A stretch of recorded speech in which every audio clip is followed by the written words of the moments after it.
Beijing has been rolling out its red carpet quite a bit in recent days.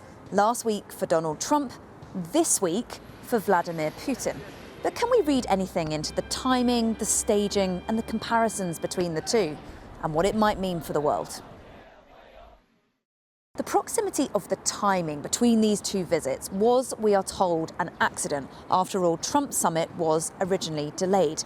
But the fact they happened so close to each other does invite comparison. From a purely ceremonial perspective, the Chinese have clearly made a big effort to not make either leader feel outdone. They were greeted with the same honour guard, the same gun salute, the same cheering children, the same military band. But the real differences came later. Firstly, the interpersonal chemistry between Xi and Putin was really notable. They've met each other more than 40 times, and in the past they've done things like clinking champagne, watching ice hockey, and even cooking together.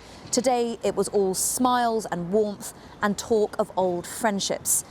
In contrast, Donald Trump has only met Xi Jinping 7 times. Things at times felt a little stiff, potentially a bit awkward, even a little forced. You're a great leader. I say it to everybody. You're a great leader. Sometimes people don't like me saying it, but I say it anyway because it's true. I only say the truth. And then there was the agenda and the achievements. For all of Trump's tech bro diplomacy, his summit was high on optics and a little light on detail. There seems to be agreements for China to buy some Boeing aircraft, agreements to keep talking about tariffs, and the setting up of a so-called Board of Investment and Board of Trade. But in contrast, Putin's summit was absolutely packed. Not just one bilateral, but 2.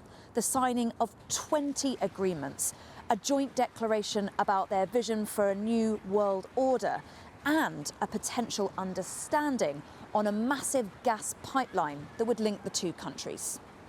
The progress alone speaks volumes about the health of the relationships. For China, the optics could hardly be better. 2 significant global players coming to them for help in the wake of wars that they started. Putin needs money, he needs market for his oils, and he needs dual-use military parts to keep him afloat in Ukraine. And Donald Trump, well, he needed help, asking for pressure on the Iranians to reopen the Strait of Hormuz. The messaging for China is clear. We are the gravitational superpower and the world is coming to us for help. Our relations with the US might be stabilized, but that's not going to happen at the expense of our relationship with Russia.